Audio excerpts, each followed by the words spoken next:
Okay, we are talking about linear models. To talk about a linear model, we need to start with the y equals mx plus b equation, because that is the equation of a line.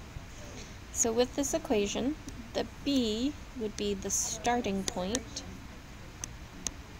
and the m would be the rate of change.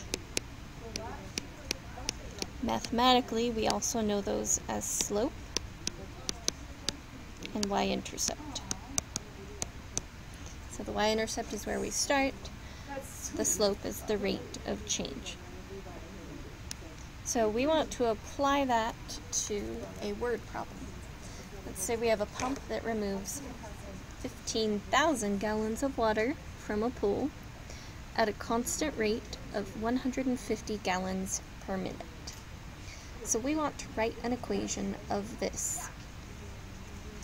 If it's 15,000 gallons, that's what we're starting with. That's how much water is in the pool.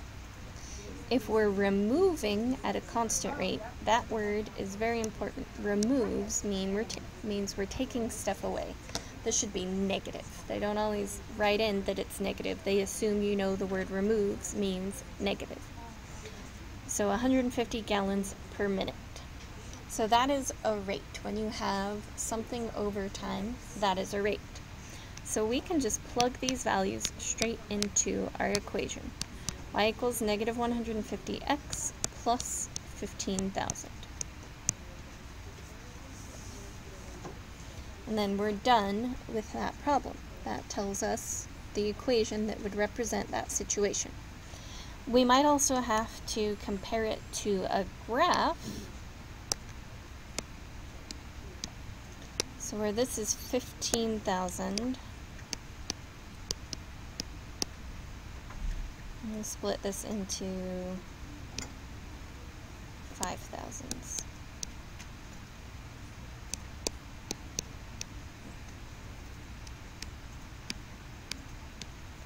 And then it was at a rate of 150 gallons per minute, so this bottom one would be time.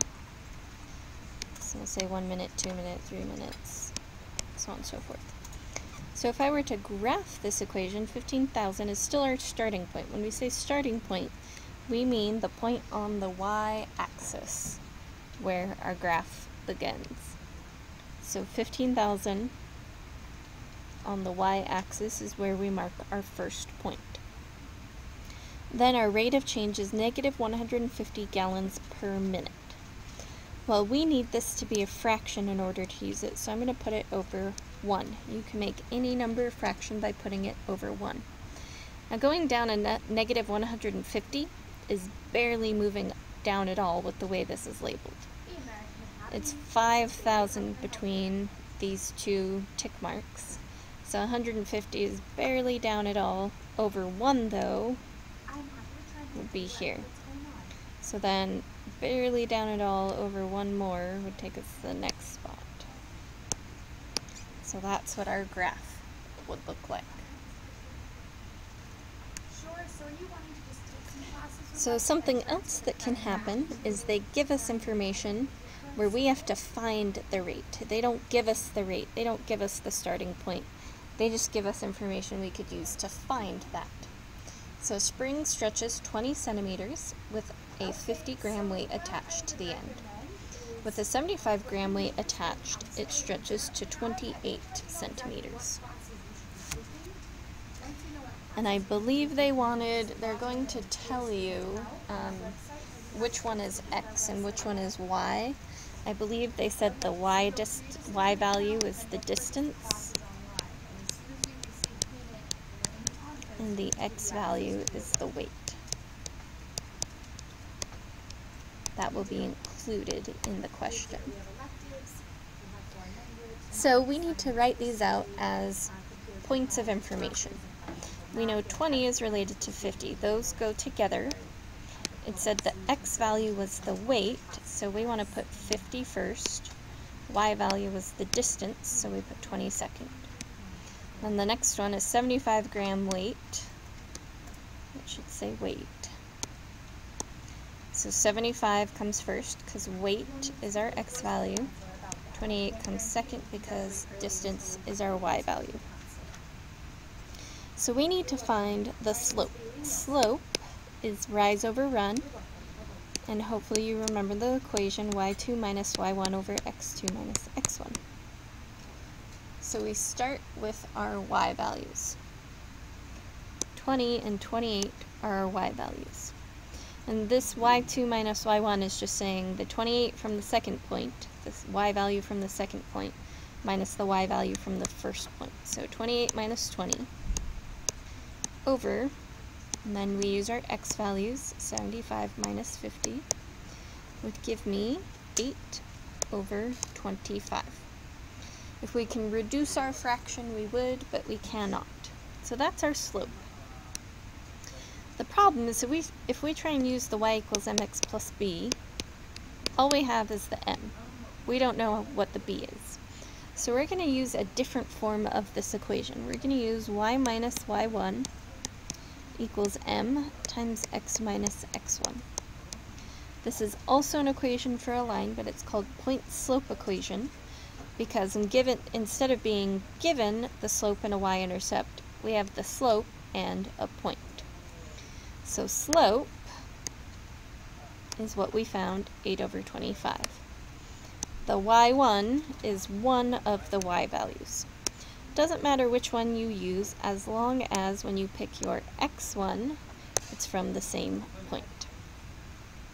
So we go plug this in. We'd have y minus 20 equals 8 over 25 times x minus 50.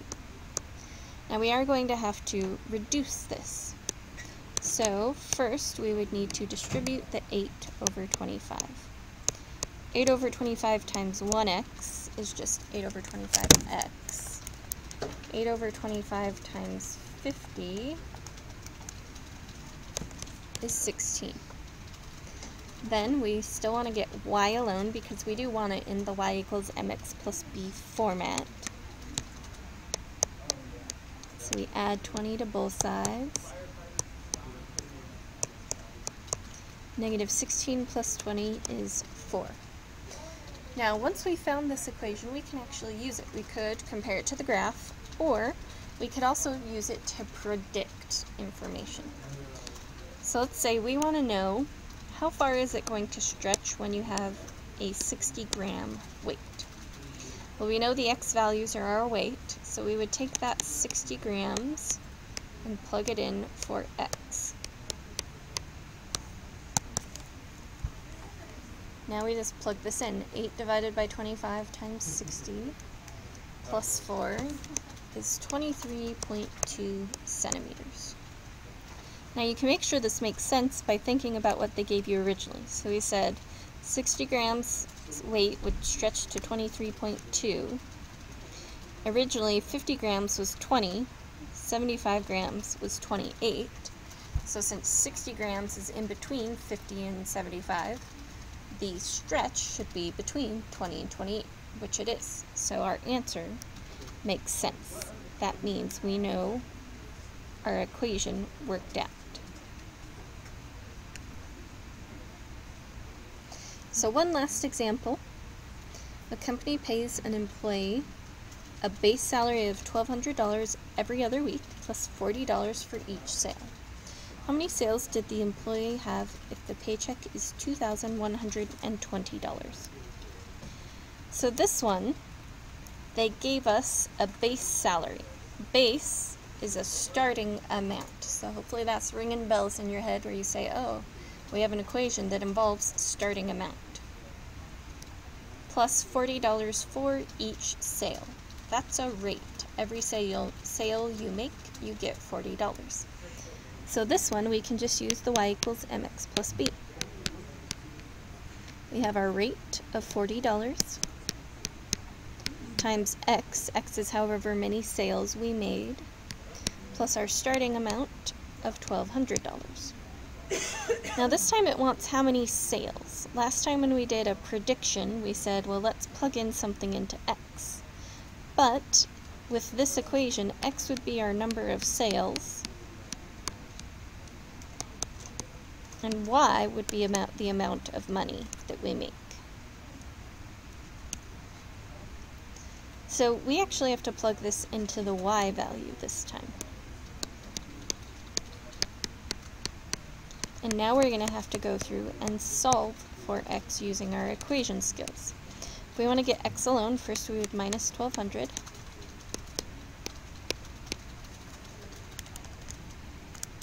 Which is 920. Then we would have to divide both sides by 40, which gives us 23. That means we had to do 23 sales in order to figure out, in order to get $2,120 for our paycheck. I forgot I actually had one more example. It's our Scatterplot example. So with our Scatterplot example, let me just get rid of that box. They're going to give you a picture and they're going to say what is the equation of this line of best fit? Well, with any equation we need to know where we start and what our slope is, what our rate of change is. So the start is easy. We don't know what m is yet, so I'm going to leave a blank spot right now. Our start is positive 6. Usually with the way the system does things, that actually eliminates 2 answers. So now you have a 50-50 shot. So we have to decide what's our rate of change. Now they didn't actually label another point on here. And on the screen it'll be a little more accurate than my hand-drawn graph. But you can kind of see that I meant for this to line up with the 8 and the 1. Because if we have another point, then we can find our rise and our run. We can decide, well, how much did we go up and how much did we go over? So to get from 6 to 8, we went up 2. And then to get from the starting 0 to 1, we went over 1. Now since we are going up and over and not down and over, we're positive. If we went down, we'd have to say, well, this is going to be a negative number. Since we went up, we have positive 2 over 1, which we can just reduce to be 2x plus 6. Hopefully this helps. If not, feel free to send me another chat and I can try and explain any other questions you have about this topic.